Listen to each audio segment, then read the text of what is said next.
now for the Drew Sutton Leadership Show, lighting the way with real leaders, real stories, and real impacts. Because when leaders stop growing, the darkness wins. All right, welcome to another amazing episode of the Drew Sutton Leadership Show. Today, we are answering the question, what if filing for bankruptcy is actually the most responsible thing you can do? To answer that question, our guest, Michelle Roller, is an attorney changing the way we talk about bankruptcy. With a background in caregiving, pastoring, and a bold leap into founding her own law firm, she helps people protect what they truly matters most: family, future, and freedom. Her mission is to replace shame with strategy and empower clients to take back control, one case at a time. Now, listen, the reason I'm really excited to have Michelle on the show today is that she is full of energy.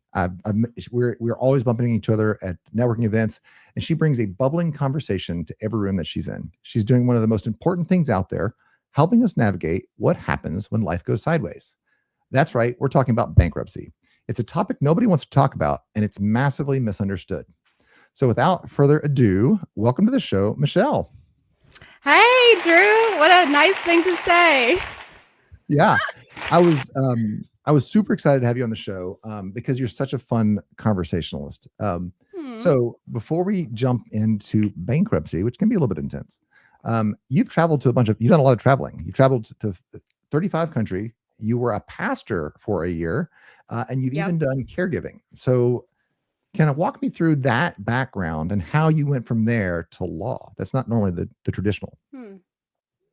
Yeah, well, I absolutely loved each of those jobs for sure. And I think they actually maybe even brought me to law. It's about Okay. because all the things I was doing before were caring for people, Yeah. and law just feels like an applied way to actually help people get to what they need. And I'm a nerd, Yep. so I love it. No, actually, my introduction to law was I was an engineer, and I thought, oh, if I design cool things, I can be a success. Then I realized you have to buy things, which is all about contracts. And then I realized you have to negotiate contracts. And so I think I could have enjoyed law. There's a part of me. You would have been amazing at it. I'm just putting that out there. Well, thank you. Well, so my middle son, no, my oldest son, I have twins, and he is oldest by a minute. In fact, he wakes up every birthday to tell his twin, "Hey, I'm older than you." Anyway, he's going to be a lawyer. That's his life goal, Yes. to be a lawyer. You told me this story and it fired me up so much. Yeah. So for those that don't know, I taught him how to tie a tie when he was like 7, like actually like make the knot, tie the tie. And then he was watching movies. We homeschooled. And a commercial came on, and there was some sort of like, thing. And he goes, "Dad, that's a logical fallacy." And I was like, "Yes, it is, son." Did you know there's a job where you can tie a tie every day and defeat people on logical fallacies? And he was like, "Sign me up." So since And he's then, how old? he was 7. Yes. So since then, law, definitely law. Okay, you don't. But enough about our family here. You are one of the most interesting, like exciting energy people that I know, because you ride a motorcycle. Now, some people ride motorcycles and they kind of like ride this motorcycle or like this. Yeah, the chopper. But you ride a fun motorcycle and you're like into it. So talk to me about motorcycles. How did you get into motorcycles? Oh my gosh. Okay, so my whole family, we're all travel addicts. My dad was the only of his brothers that wasn't missionary for years, so black sheep.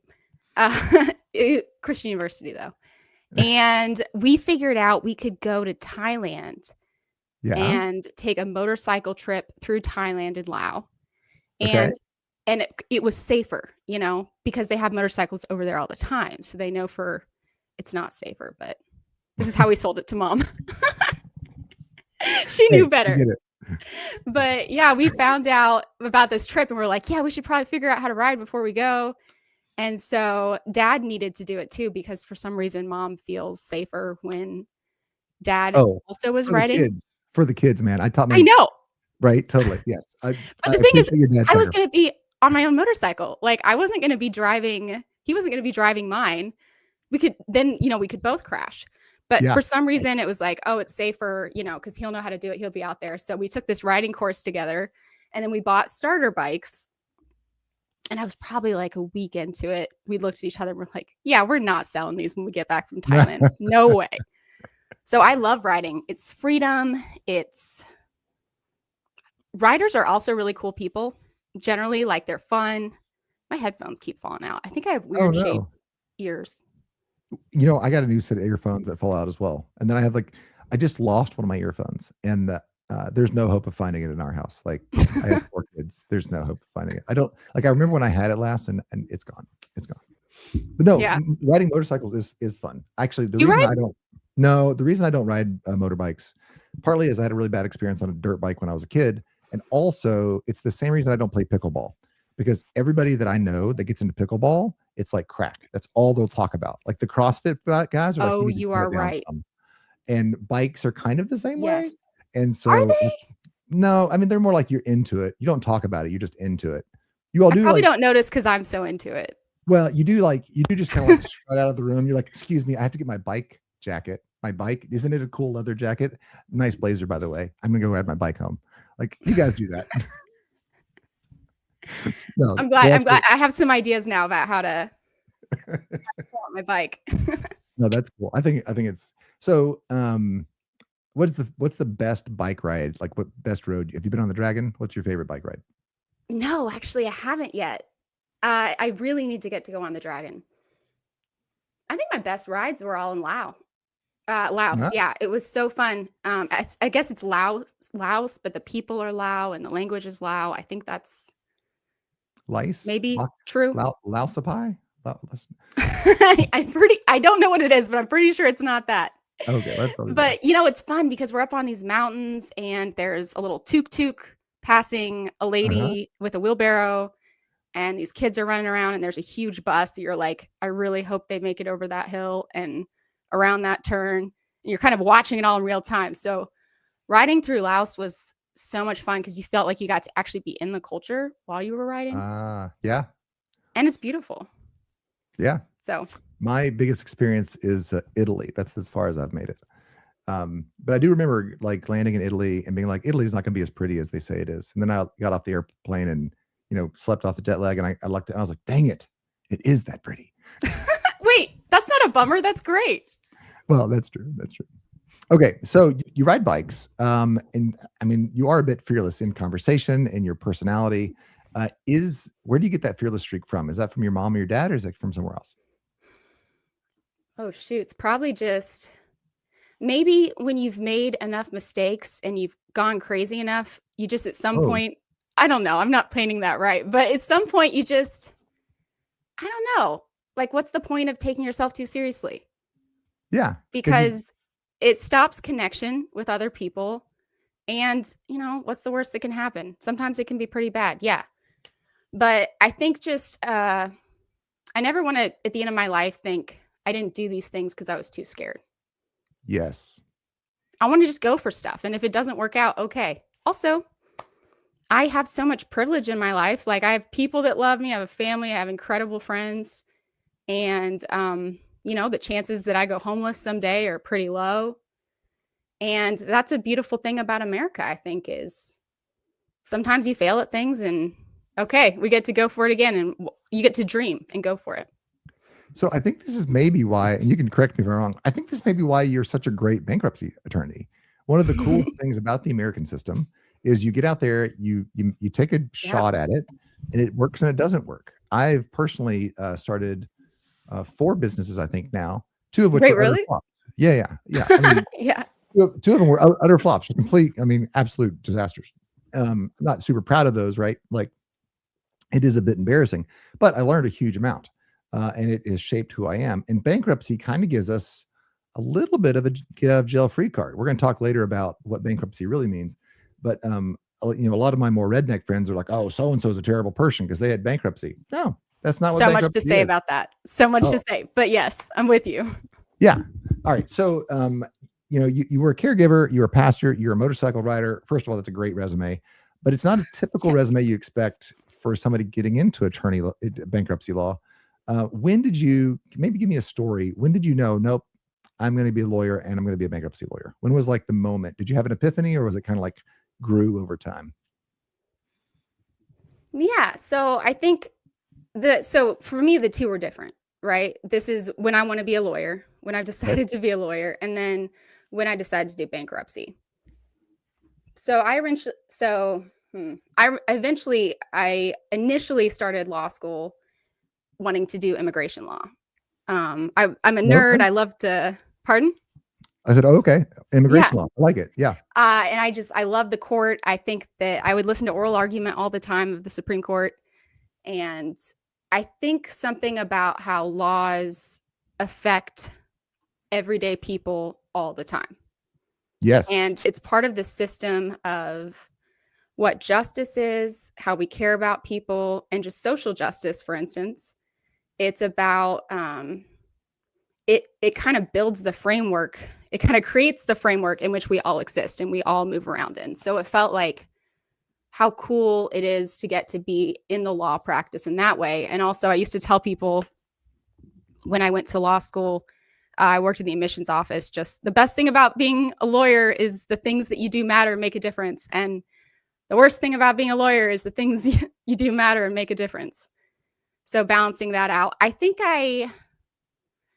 remember deciding, because law school is kind of intense and you go through these months of you don't get to make decisions about basically anything else in your life. You don't get to you kind of like, I'm going to move all my feelings as best I can from 1 month from now, and then I'm going to process them then.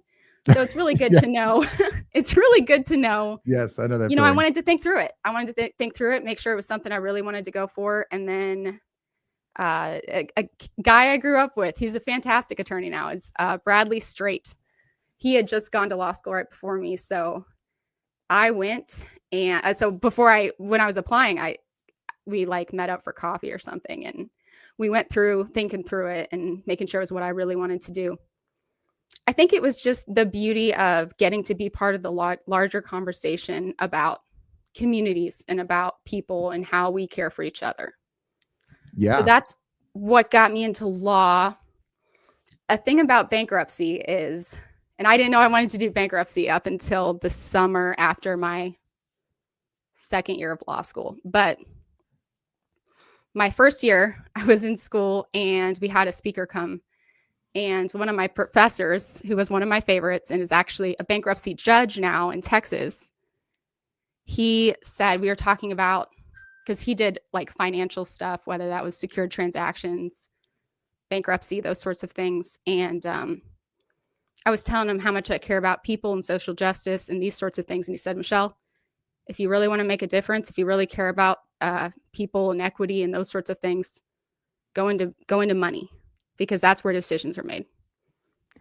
I love it. Actually, I got actually, you know what? I'm gonna just pause there. Just hit that line again. I think that's such a mic drop moment and such great advice for a mentor to give somebody that's choosing their career in life. That how'd it go again? If you care about social justice, how'd it go? Yeah, if you care about people, if you care about social justice, if you care about equity, go into money, because that's where decisions are made.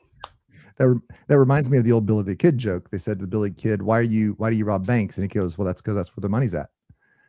And that's good. I like it. Yeah. And when you start tracing that, so, I did technical work for a while, and then I did contracts work, and I did people work. And what I found is people are profoundly intelligent about making sure they get paid at the end of the day, right? Whatever your year-end bonus is connected to, whether that's how I make money for my family or how I get my EBIT card or how I get my corporate bonus, people are profoundly intelligent about how they get paid at the end of the day. And yeah, so I think it's fantastic. If you want to know how to make the most change in the world, follow the money. It's where the money's at. I'm definitely not quoting him correctly, but that was the gist of what I got. He's fantastic. And so the way he said it was best, but that's what I took. Awesome. Well, so you decided not to go Daryl Isaacs. You decided not to be the hammer. Instead, you wanted to chase bankruptcy. So what made you care so much about the bankruptcy narrative as opposed to all the other money narratives that live in law?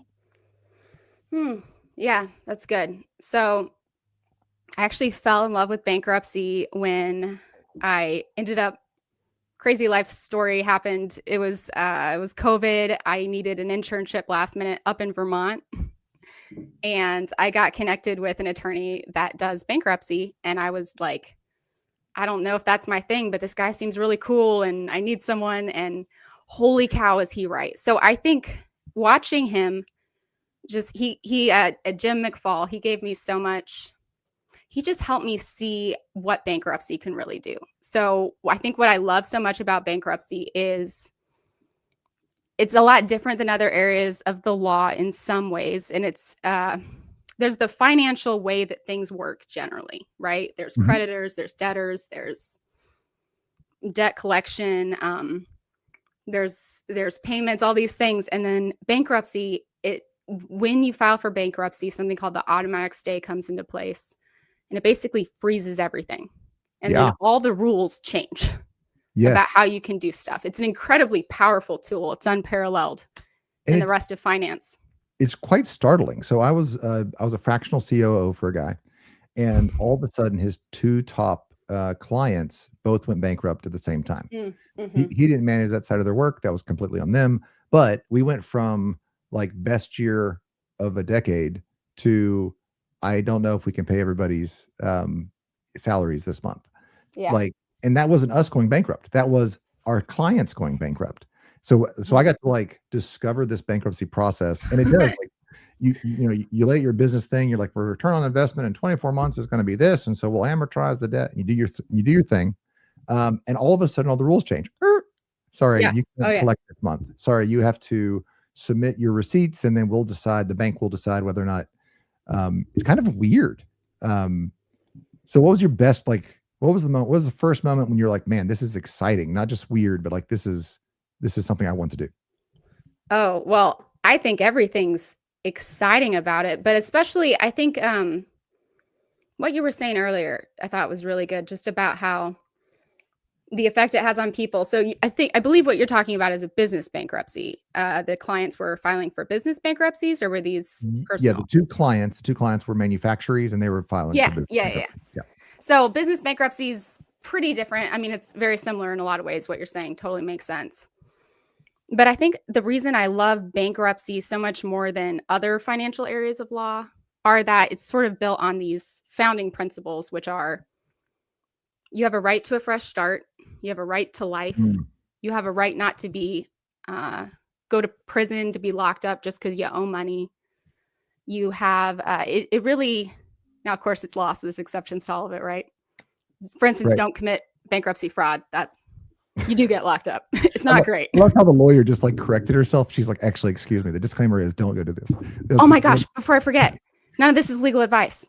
I'm a lawyer. We got it. Oh no, that was so close. Yeah, none of this is legal advice.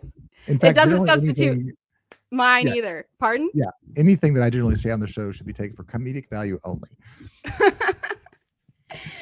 So definitely schedule a consultation with an attorney that does this, to speak legal advice to you specifically. This is not it. There we go. Michelle is not your lawyer. This is not legal advice. I love it. Okay, but I can be.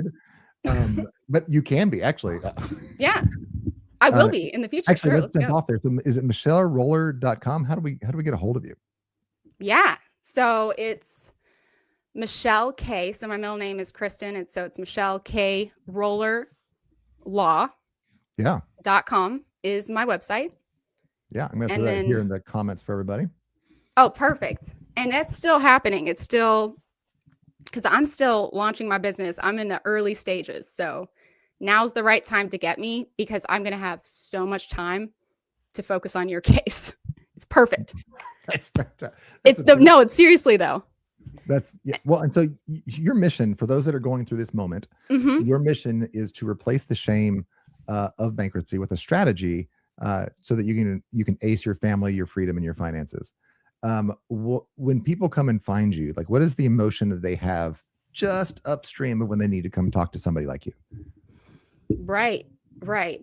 Well, there's so many different ways I want to go with that. One thing though is I grew up in a small Christian town. So the idea is that, you don't sue someone unless someone died. And at that point, maybe do it. Right. So I think there's a big avoidance often in small towns or Christian communities or lots of places just to stay away from the law. Yeah. Like it's a last resort. So, what I kind of push my friends and family toward is, why not just find out the information? Why not just know your options? So I am never going to try to push anyone into a bankruptcy. It's not my life. It's not my finances. The best I can do is just come along and say, like, this is what I really think. This is my advice. This is what usually happens. This is how I think we could go forward on this path. But I'm a huge proponent of know your options. So there we go. You can just get a free consultation with me. Other attorneys, I'm sure, probably also have those things, and we can go over what your things are together. So that's even before nothing's filed at that point. It's just, would this make sense for me? So I think the things that, and you were asking about what people are going through when they reach out to me. Yeah. So the question that I'm interested in is, I mean, sometimes you just need to make more sales to keep the business solvent. Sometimes you need to negotiate with your credit card company. Sometimes you just need to stop buying stuff. There's a hilarious SNL skit that's just like, here's my new book. Stop buying stuff you can't afford. But can you send that to me after? Oh, I'll find it. I want to see that. It's hilarious. Okay. But the reality is, like, for instance, inflation has gone up like 20 to 30% over the last 3 or 4 years, and salaries have not gone up. So, the financially responsible person that was doing all the right stuff, they followed the Dave Ramsey plan. All of a sudden, life's harder. And tariffs are about to kick in. So we're probably here for another couple of years of weirdness as we figure out what this market looks like. So you might find yourself in a spot where things are tight and they're not looking like they're going to get untight, and you need to rethink things. What are the emotions that people have when they should come to you, and then when is it like, I probably can't help you? Oh my gosh. Okay. You asked the best questions. I thought of so many things right then. But yeah, what you're saying about the world and society right now, you're right on. So I think that's one of the things I'm maybe even the most passionate about, is changing the narrative around bankruptcy, because I think people do think of it as being irresponsible, where in fact, it's the number one reason why people still file for bankruptcy in the US is medical debt. Oh man, I wasn't even thinking about that. That's yeah. Now, there are other reasons as well, but studies show actually very, very little abuse of the system. So, for instance, are you planning on having a heart attack next Tuesday? I wasn't planning on it. Yeah, well, bad example, because we definitely. The point is, I mean, I do like ice cream. There's that, but like, who plans on having these hard things happen in your life? And then it's your kids. My uncle, for instance, my aunt had a really serious accident right in between insurances, and luckily, fortunately, he's been able, together they've been able to take care of it, but a lot of families can't. So medical debt. And then, so I've been reading this book. It's called Debt's Grip. It is amazing. It's honestly like, it's about bankruptcy, but I kind of think anyone would be interested in it because it's about the breakdown of the social safety net. Oh yeah. And about the importance of, and why people file and where people are in their life when they file. So it's about 1 in 11 people are going to file for bankruptcy. So if you know more than 11 people, you know someone who's filed. So you probably, a lot of people though, Drew, like a lot of people. So lots of people that have filed before, multiple people in bankruptcy, in fact, and people that will file in the future and will need to know more about it. Yeah. And it's something that's very, people don't go around saying, hey, I'm currently in bankruptcy, or I will go into bankruptcy, or I've been in 2 before. Well, and let me take a stab at this. And this is just echoing what you said previously. You said 1 in 11 people are going to go into bankruptcy. If you don't go into bankruptcy at some point, and you're like, oh, well, I'm never going to go into bankruptcy. Maybe you didn't live life as full as it could have been. Like, there is a safe spot where you never go into bankruptcy, and you also never take a vacation, and you also never get married, and you never have kids, and you only have a cat, which is a bad life choice. I don't like cats. It is what it is. So like, if you're living life to the full, there is a decent possibility that bankruptcy is on there. At least 1 in 10. That's an interesting number. Yeah, and some studies do say 1 in 10. The ones I know for sure are 1 in 11, but a lot say 1 in 10 as well. Yeah. So Wow. I think I think what's so amazing about it too is so for instance, with the medical debt example, most people put that on their credit cards. Okay. So the medical debt turns into credit card debt that has amazing annual interest rates that then spirals, and then you're trying to pay those minimums and you can't get out. So I think that so bankruptcy is a really, really important tool because the most important things people are doing every day can't be measured by a credit score. I think we have an idea in our lives that there's so much shame around filing for bankruptcy because, one, we think it was all our fault, and we're not recognizing our culture, our communities aren't seeing it as, since when have all of your financial decisions ever been completely in your control? Yeah. And what are you supposed to do? Not pay for your kid to go see the doctor? So this book, the Debt Script book, it's years of studying filers. Generally, the 2 years preceding a bankruptcy are really financially tight for those people. So often, and one of the things I would really love that I see all the time is that somebody will take out money from their 401k. They'll take out some retirement money and use it to try to pay off some of those debts. That's why I think coming to me or another bankruptcy attorney sooner than later would be great, because in a bankruptcy, that's completely protected. Your retirement is fully exempt. So basically, you're taking out something that you need that is a really important safety for you in the future to pay off something you can get discharged in bankruptcy. I did not know that. Huh. All right, so let's roll into that section then. Let's talk myths about bankruptcy. So I'm going to throw a myth at you here, and you can tell me yes or no, and you can tell me what maybe I should know about it. If I go into bankruptcy, I can't take out a loan for 7 more years. False. False. Yeah. All right. Does that have any truth? Tell you more why it's false? What? Yes, Pardon? do. Yes. Yeah, it's false.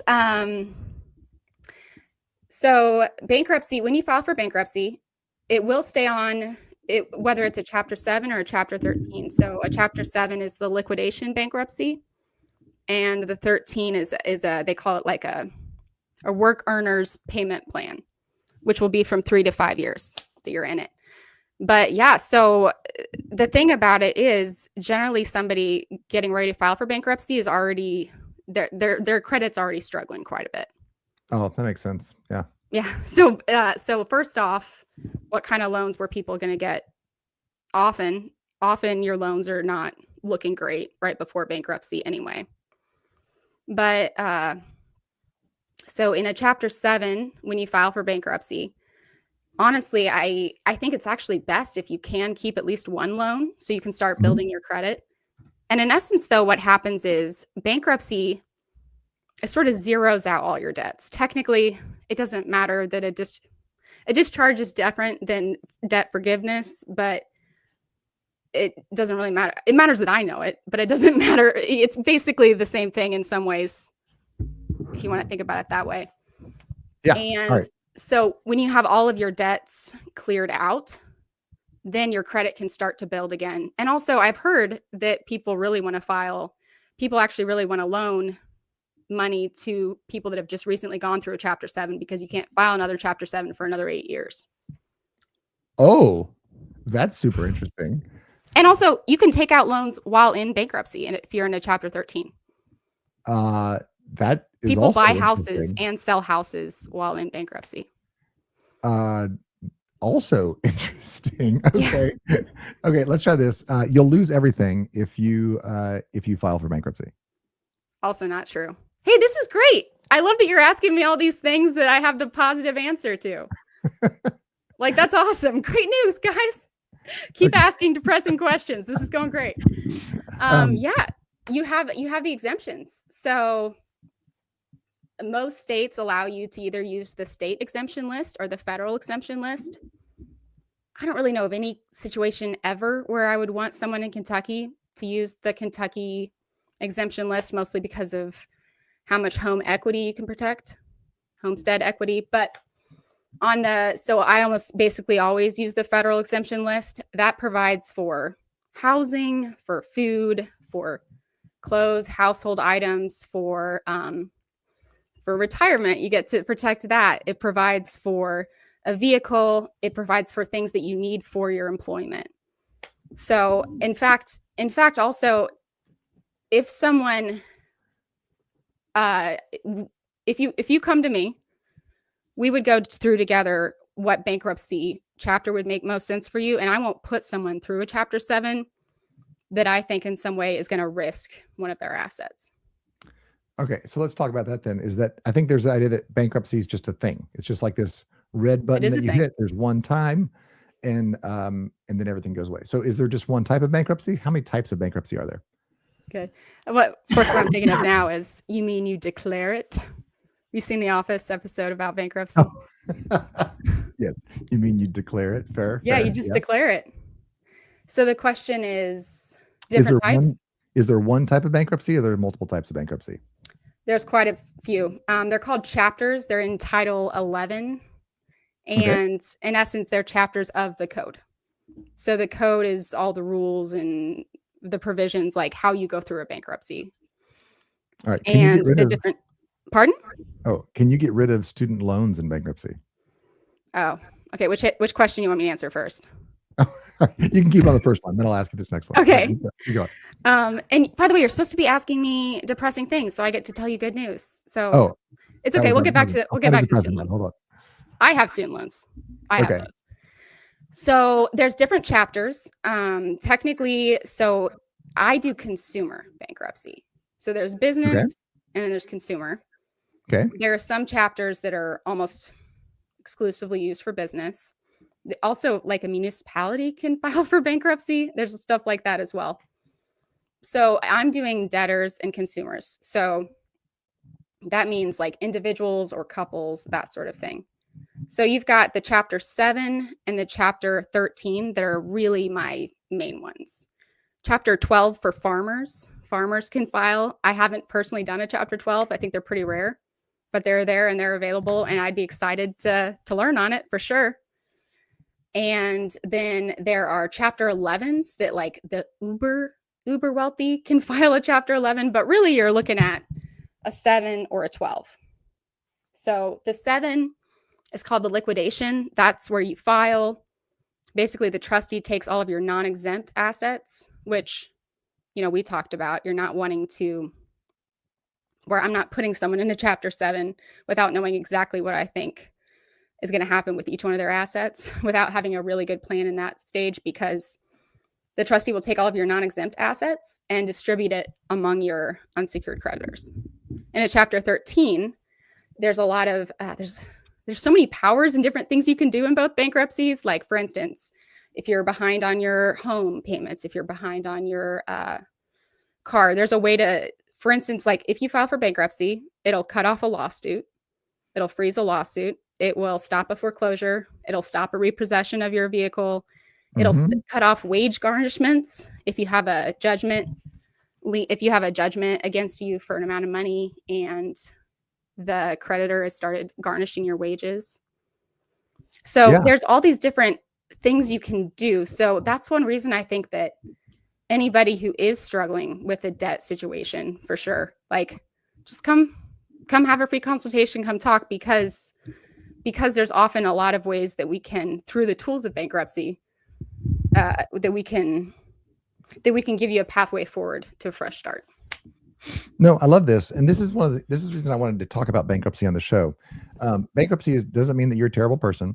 Not everybody's going to find out that you filed for chapter whatever bankruptcy. It's not like a 79-year sentence. Sometimes it can be managed in a couple of months, especially if there's, if you're just restructuring debt.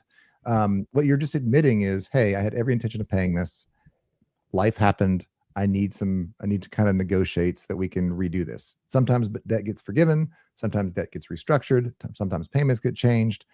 And, it can be a short couple of months, or it could be a year process, but it's not, it's like one of the great mercies of our society. Yes. Yeah. Because what are the options in other societies where bankruptcy is not a thing? Yeah. And I think what you're saying is just right on. So for a Chapter 7, that'll technically, you file, it goes through a process. You have a meeting, you have different things that go on with all of that. And then you get what you called your discharge. Basically, your debts get zeroed out at the end, which is, give or take 6 months. And then you're good. So with a Chapter 13, it's 3 to 5 years. Most people go through 5 years. But exactly like what you were saying, I think it's best to not see bankruptcy as a failure or not failing, or to see it as right or wrong. In essence, you're using a new tool available to you to be responsible with your finances. Because we actually, another thing I love about bankruptcy is your money it touches every part of a person.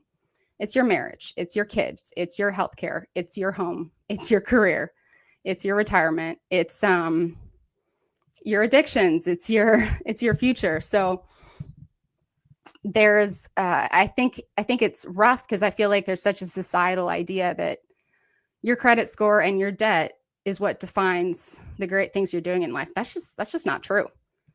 Oh. So I think the idea, right? Bummer for those that are really, really great off, but I'm sure they're good at other things too, But I think it's better just to not see it as, because of bankruptcy, it's very holistic in the sense of, who in your family has been there to help take care of you for all these years. Like, what friends do you have? Like, did anything happen with your job? Did another health thing happen?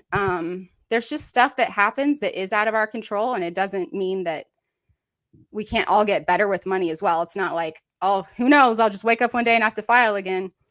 Yeah. But I think it's just better not to see it as best we can as a failure or a success, because it's a lot of times you're also paying all the debt back.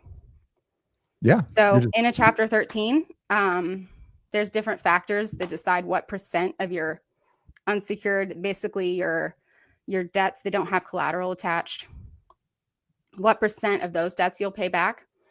But the way that bankruptcy works, it freezes what's already there, and it allows these systems, and it helps you make these changes that make it possible for you to pay back some of that debt. No, I love this because I'm working on a project right now with a friend, and I'll change his name to protect the guilty. We're working on an affordable housing project. And I love that. And thank you. Yes. And if we've been dialing back and forth, it's not the price of the house. It's the barrier to beginning your generational wealth journey, right? So the market's going to price the houses. We can make them cheaper, maybe not. That's I'm trying to avoid the rant there. But the matter of the fact No, go for it. I'm with you on this rant. It's just so much harder. So I bought my first house, and my house cost essentially 1.2 of my yearly salary income, right? So wait, really? Yeah, sorry, 1.2 of like a whole year. Yeah. So like my yearly salary, if 120%, that's what the first price of my home is. For me to buy that same home, salary prices have not gone up. Home prices have massively gone up. It's now like 4 times an entry-level salary to get into the game. So I got to ride that that wave of I can't find the word, but inflation. Just brag. Just rub it in. So I got to ride that, right? And to quote my dad, better to be lucky than to be good. But now I look at the new generation. I like that. And entering the generational wealth game is difficult. So I have a friend of mine, he's into real estate, like from a landlord perspective. And his comment one day, just casually, he's like, America's the greatest country ever. You can buy a house, and if it doesn't work out, you can declare bankruptcy. And then 7 years from now, you can just buy another house. He wasn't advocating for bankruptcy fraud, but what he was saying is it is so much faster to declare a failure and then start again than it is to lock yourself into 30 years of misery. Okay. Yes. So my face was probably like, okay, well, what do you mean you just get to declare it? There's all these other things we have to look into, why 7 years? Like, let's talk more about that. So my mind went straight to free consultation mode. Like, okay, this, do we do this? But I think the point being, I think people are just trying to rough it. It's hard. Salaries, we're at a new, the book I was just reading, it's like, I think 2020 was a whole new level of wealth gap. Yeah. When it comes to income versus inflation, when it comes to house prices, of course, where it's hard. It's hard out there. And I think that there's this idea out there that it's noble and it's responsible and it's whatever, just to have that grit and to keep going in the same direction. But really it's like, okay, but why? Why struggle for the next 30 years when there is a way right now for you to get some freedom on it? Also, I think the other part of it is, I think many of us just hope it gets better, right? We hope that if we don't address it, it's all about making it to the next day. It's not about actually having a plan to get out of it. And there's freedom on the other side. So why would you not want that? Yeah. And I think what he's getting at is brilliant, which is, bankruptcy is set up as that rescue, as that safety net. And it's to start a business is a risk. Absolutely. And our system acknowledges that. And we would rather risky people take risks and try to make it work than nobody take a risk. And then society just to stagnate. The net good to our society and to all of the debtors out there, I guess all the creditors out there, is we want we'd rather people be a little bit risky and fail sometimes, but move the economy forward than we would nobody takes a risk and the economy dies from lack of sunlight. Oh, and I love that you said that too, because of people that file for bankruptcy are contributors to society. Like there's been a lot of, I believe it was, it's Mark Twain, I think, went through bankruptcy. I know a decent number of millionaires, and almost every single one of them has been to bankruptcy once or twice. In fact, one of them told me, "Don't even talk to me about being a businessman until your second bankruptcy." And he was referring to the fact that he kind of throws some lines out there, just like he's fishing all the time. There's a bunch of lines in the water. But the comment is, on the whole, he has done very, very well. And it happens sometimes. You have to restructure debt is a thing. Yeah. And that's very important for incentivizing entrepreneurship, for sure. Cause I'm starting my own business. I'm going for it. It's exciting and it's a lot. And I feel pretty good about it. But you do have to have those safety nets. But the other big thing is, we need to make sure that people are able to make their shelter payments, to have food. The couple years prior to a bankruptcy, a lot of times you're sacrificed, like you're losing a vehicle, and then how do you get to work? And then you're doing this, and it's just like everything is just all of this stress and everything is building on itself, and everything is, you have to worry about it from every angle, and that's taking away time from your energy to be with your kids, to be with your parents, to be with other people, to be pouring into the things you want to be pouring into. So I think it's also what risks feels right. And do I have a safety net? And yes, you do. But then also, you got to do what matters. You got to be doing all those things. You got to be caring for the people you need to be caring for. You got to be caring for yourself. And I think it's an incredibly unique and valuable tool that I think if more people knew was available to them, and it's actually, in my opinion, still the most responsible thing. Because when you're filing for bankruptcy, you are addressing your debt and you are having a plan. You're talking to me, we're coming up with a plan for how you're going to be able to pay for the things and take care of all the other things you want to be doing. Yeah, I love it.